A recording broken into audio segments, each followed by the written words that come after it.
প্রথমেই দেখে নেব আজকের সংবাদ শিরোনাম। হোয়াটসঅ্যাপে নির্দেশ যাচ্ছে, তৃণমূল সাংসদদের নালিশ শুনে কমিশনের কাছে জবাব তলব সুপ্রিম কোর্টের। দিদি আবার মুখ্যমন্ত্রী হবেন, 26-এ কত পাবে তৃণমূল? মঞ্চে দাঁড়িয়ে যোদ্ধাদের আসনে টার্গেট মনে করালেন দেব। আমরা নেভি, আর যারা ফেস্টুন বাঁধেন তারা আর্মি, তৃণমূলের এয়ারফোর্স কারা তাও বললেন অভিষেক। বাংলাদেশে ভয়াবহ মাইন বিস্ফোরণ, উড়ে গেল যুবকের বাঁ পা, পরিস্থিতি আরও ভয়ঙ্কর হচ্ছে। টাকা গয়নার সঙ্গে শীতের রাতে কম্বল নিয়ে চম্পট দিল দুষ্কৃতীরা, মাথায় হাত গোটা বাড়ির।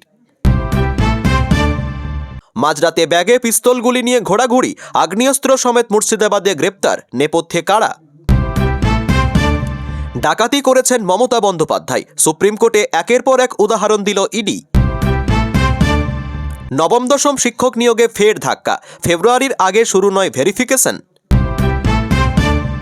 স্বামীকে খুন করে প্রতিবন্ধী পুত্রের ঘাড়ে দোষ চাপানোর চেষ্টা, ঘাতক পত্নীকে আটক করল পুলিশ। আমেরিকার কবজায় থাকা রুশ ট্যাঙ্কারে আটক ভারতের মার্চেন্ট নেভি অফিসার, মোদির দ্বারস্থ পরিবার। ভোটারদের নথি গ্রাহ্য করছে না কমিশন, এসআইআর নিয়ে জ্ঞানেশ কুমারকে পঞ্চম চিঠি মমতার। 2200 জনের মধ্যে 1000 জনেরই ডাক পড়ল শুনানিতে, পথে নামলেন গ্রামবাসী। ধন্যী মা, স্বামীকে খুন করে মানসিক ভারসাম্যহীন ছেলের উপর দায় চাপানোর চেষ্টা, মুর্শিদাবাদে চাঞ্চল্য।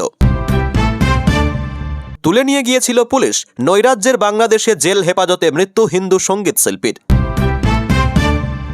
অর্থ সংকট মেটাতে গুসকরায় কার্যালয় ভাড়া, চুক্তির মেয়াদ শেষেও জবরদখল সিপিএম অফিস।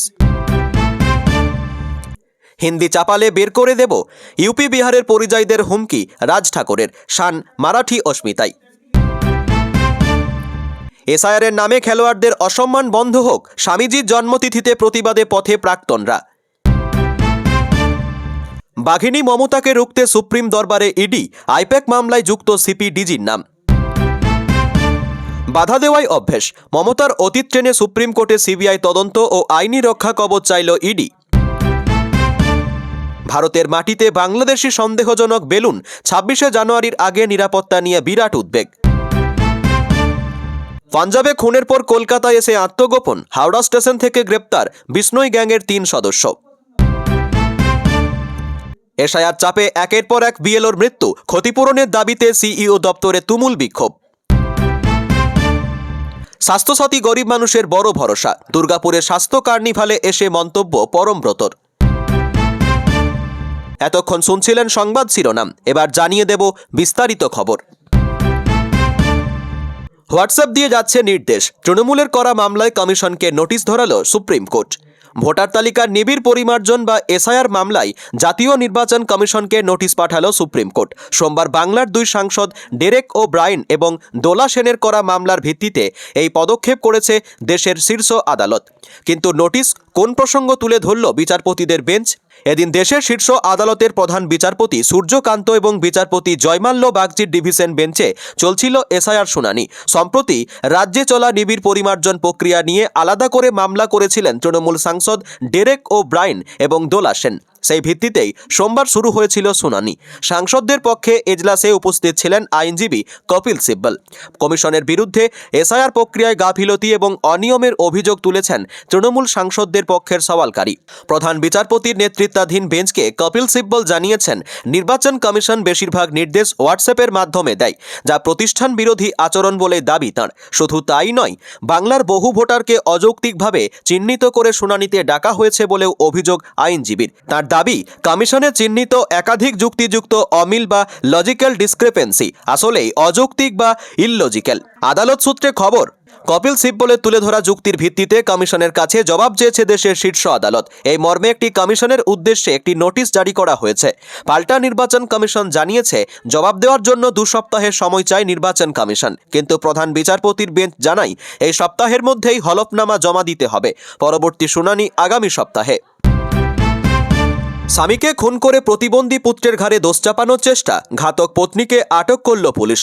পারিবারিক বিবাদের চরম পরিণতি। মুর্শিদাবাদের লালবাগ থানার রনসাগর এলাকায় স্বামীকে পিটিয়ে খুনের অভিযোগ উঠল স্ত্রীর বিরুদ্ধে। পুলিশ জানিয়েছে, নিহতের নাম আশুতোষ মণ্ডল, বয়স 58 বছর। তার খুনে স্ত্রী কমলা মণ্ডলে যোগ রয়েছে বলে মনে করা হচ্ছে। ওই মহিলাকে আটক করেছে পুলিশ। পরিযায়ী শ্রমিক ছিলেন আশুতোষ। মাস তিনেক আগে ভিন রাজ্য থেকে বাড়ি ফেরেন। কিছুদিন আগে বাড়িতেই ছোট একটি মুদি দোকান করেছিলেন। ওই দোকানটি চালাতেন আশুতোষের স্ত্রী কমলা। দম্পতির 2 সন্তানের মধ্যে বড় ছেলে বিভাস মণ্ডল ভিন রাজ্যে শ্রমিকের কাজ করেন। ছোট ছেলে প্রকাশ মণ্ডল মানসিক ভারসাম্যহীন। প্রতিবেশীদের দাবি, অভাব অনটন এবং ছোট ছেলের চিকিৎসা সংক্রান্ত বিষয়ে স্বামী স্ত্রীর মধ্যে ঝগড়া লেগেই থাকত। শনিবার রাতেও প্রচণ্ড চিৎকার চেঁচামেচি শোনা গিয়েছে তাঁদের। অভিযোগ, ঘর থেকে কোদাল তুলে এনে আশুতোষের মাথায় ঘা মারেন কমলা। অকুস্থলেই মৃত্যু হয় পৌরের। কিন্তু কমলা কেরলে থাকা বড় ছেলেকে ফোনে জানান তার ছোট ভাই প্রকাশ বাবাকে খুন করে ফেলেছে। আতঙ্কিত বিভাস পিন্টু মণ্ডল নামে এক প্রতিবেশীকে ফোন করে বাড়িতে খোঁজ নিতে বলেন। পিন্টু আশুতোষের বাড়িতে গিয়ে দেখেন মেঝেতে রক্তাক্ত অবস্থায় পড়ে রয়েছেন তিনি।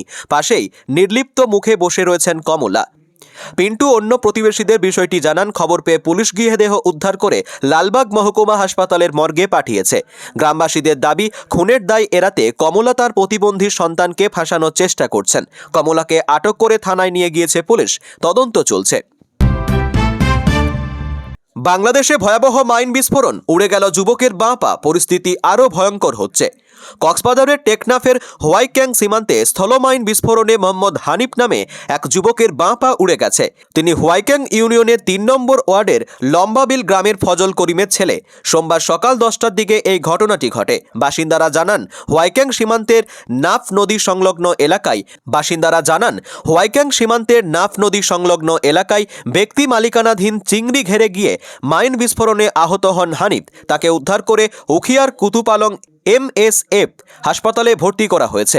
মাইন বিস্ফোরণের ঘটনায় সীমান্তবর্তী গ্রামের বাসিন্দাদের মধ্যে আতঙ্ক বিরাজ করছে। নাপ নদীতে মাছ ধরাও বন্ধ রয়েছে। সীমান্তের একাধিক সূত্র থেকে জানা গিয়েছে, রোহিঙ্গা বিদ্রোহী গোষ্ঠীর হামলা ঠেকাতে নাপ নদীর মধ্যভাগে জেগে ওঠা কয়েকটি দ্বীপের চারপাশে সীমান্তে এবং নোম্যান্স ল্যান্ডে নিষিদ্ধ স্থলমাইন পুঁতে রেখেছে মায়ানমারের সশস্ত্র গোষ্ঠী আরকান আর্মি। এর আগেও স্থলমাইন বিস্ফোরণে বাংলাদেশি কয়েকজন জেলে আহত হয়েছেন। পুলিশ জানায়, আহত হানিফ হোয়াইক্যাং সীমান্তের কাছে ব্যক্তি মালিকানাধীন ওই চিংড়ির খামারে চাকরি করেন। সকাল 10টার দিকে তিনি খামারে রাখা নৌকা ঠিকমতো আছে কিনা দেখতে গিয়েছিলেন। এ সময় পুঁতে রাখা স্থলমাইনটি বিস্ফোরণ হলে তার বাঁ পা বিচ্ছিন্ন হয়ে যায়। মাইন বিস্ফোরণের শব্দ এবং হানিফের চিৎকার শুনে গ্রামের লোকজন ঘটনাস্থলে পৌঁছে তাকে উদ্ধার করেন। হোয়াইক্যাং পুলিশ ফাঁড়ির ইনচার্জ উপপরিদর্শক খোকন কান্তি রুদ্র এ ঘটনার সত্যতা নিশ্চিত করেছেন। তিনি বলেন, নাপ নদী সংলগ্ন মৎস্য খামারে কাজ করার সময় স্থলমাইন বিস্ফোরণে ওই যুবকের বাঁ পা বিচ্ছিন্ন হয়েছে। কয়েকদিন ধরে মায়ানমারের রাখাইন রাজ্যে বিভিন্ন গোষ্ঠীর মধ্যে ত্রিমুখী সংঘর্ষ ও গোলাগুলির ঘটনা ঘটেছে। এমন পরিস্থিতি নাপ নদী ও সীমান্তের ঝুঁকিপূর্ণ অবস্থানে বাংলাদেশিরা যেন না যান, সে ব্যাপারে লোকজনকে সতর্ক করা হচ্ছে। হোয়াইক্যাং ইউনিয়নের ভারপ্রাপ্ত চেয়ারম্যান শাহ জালাল বলেন, 4 দিন ধরে মায়ানমারের রাখাইন রাজ্যের মংডু টাউনশিপে সশস্ত্র গোষ্ঠী আরকান আর্মির অবস্থানে হামলা গোলাগুলি চলছে। গত শনিবার সন্ধ্যা থেকে রবিবার সকাল 10টা পর্যন্ত ওপার থেকে বিকট বিস্ফোরণের শব্দ ভেসে এসেছে। ওপার থেকে ছোড়া বেশ কিছু গুলি, ড্রোন, মোটর সেলের অংশ হোয়াইক্যাং সীমান্ত এলাকার কিছু ঘরবাড়ি, চিংড়ি ঘের এবং মাঠে এসে পড়েছে। এক শিশুও গুলিবিদ্ধ হয়েছে। তার অবস্থা আশঙ্কাজনক। মাঝরাতে ব্যাগে পিস্তল গুলি নিয়ে ঘোরাঘুরি, আগ্নেয়াস্ত্র সমেত মুর্শিদাবাদে গ্রেপ্তার। নেপথ্যে কারা? নাশকতার ছক ছিল নাকি শুধুই কারবার? আগ্নেয়াস্ত্র পাচারের পরিকল্পনা নাকি কারোর উপর হামলা করতে গিয়েছিলেন? আগ্নেয়াস্ত্র সমেত এক অভিযুক্তকে ধরার পর এই সব প্রশ্নের জবাব খুঁজছে পুলিশ। মুর্শিদাবাদে আবার উদ্ধার হলো আগ্নেয়াস্ত্র এবং গুলি। এবার হরিহরপাড়া থানার পুলিশের জালে ধরা পড়ল এক যুবক। পুলিশ সূত্রে খবর, রবিবার রাতে হরিহরপাড়ার সদানন্দপুর এলাকা থেকে সাবির হোসেন নামে এক যুবককে গ্রেপ্তার করা হয়েছে। ধৃতের কাছ থেকে একটি পিস্তল এবং 2 রাউন্ড গুলি উদ্ধার করেছে পুলিশ। তদন্তকারীদের অনুমান, রাতের অন্ধকারে কারোর হাতে আগ্নেয়াস্ত্র এবং গুলি তুলে দিতে যাচ্ছিলেন সাবির। পুলিশ সূত্রে খবর, রবিবার রাতে সদানন্দপুর এলাকায় ইতস্ততভাবে ঘোরাঘুরি করছিলেন সাবির নামে যুবক। অন্যদিকে ওই এলাকায় আগ্নেয়াস্ত্র পাচার হতে পারে গোপন সূত্রে এমন খবর পেয়ে সজাগ ছিল হরিহরপাড়া থানার পুলিশ। হরিহরপাড়া থানার আইসি অরূপ কুমার রায়ের নেতৃত্বে পুলিশের একটি দল হানা দেয় এলাকায়। তাদের চোখ যায় পিঠে ব্যাগ নিয়ে ঘোরাফেরা করা এক যুবকের দিকে। পুলিশ দেখে তিনি পালানোর চেষ্টা করেছিলেন, কিন্তু শেষ রক্ষা হয়নি। সাবিরকে ধরে ফেলেন পুলিশ কর্মীরা। তার ব্যাগ থেকে পাওয়া যায় একটি পিস্তল এবং গুলি।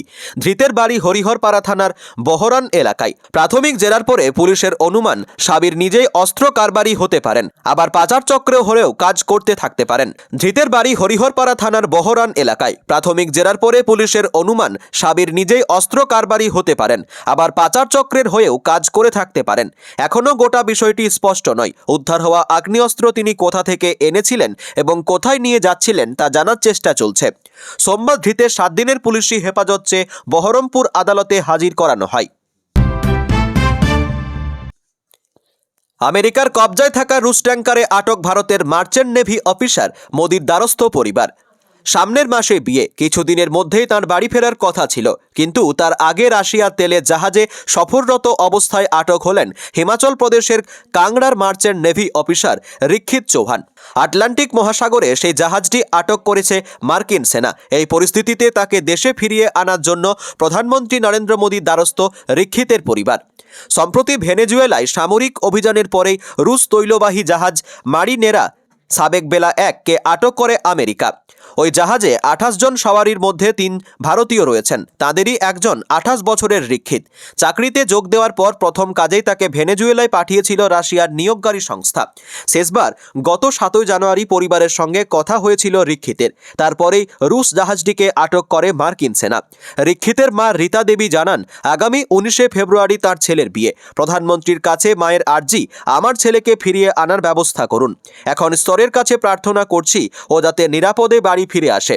রিক্ষিতের বাবা রঞ্জিত সিং বলেন, শেষবার যখন কথা হয় তখন ও ইঙ্গিত দিয়েছিল পরের কয়েকদিন কথা হবে না। ভেনেজুয়েলায় আমেরিকার সেনা অভিযানের কারণে ওদের সেখান থেকে ফিরে আসতে নির্দেশ দিয়েছেন কর্তারা।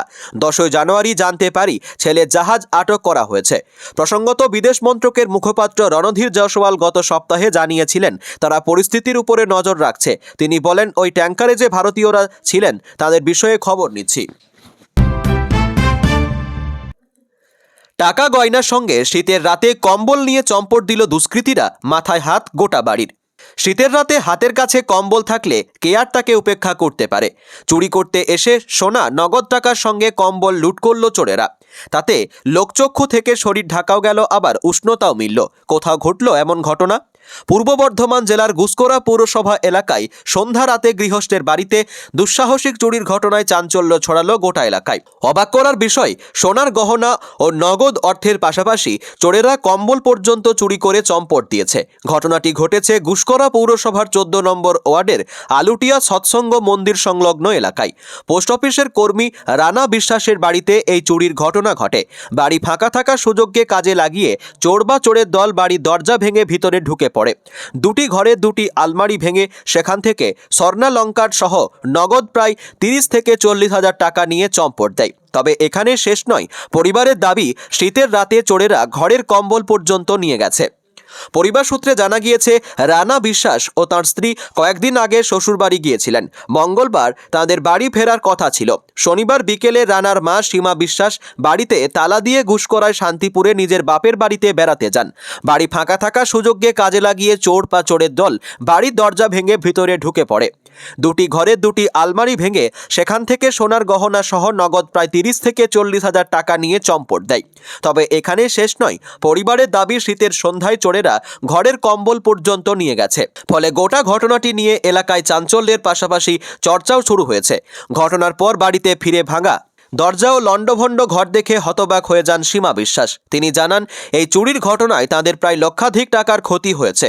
সন্ধ্যা রাতের মতো সময়ে এই ধরনের দুঃসাহসিক চুরির ঘটনায় এলাকার নিরাপত্তা ব্যবস্থা নিয়েও প্রশ্ন উঠছে।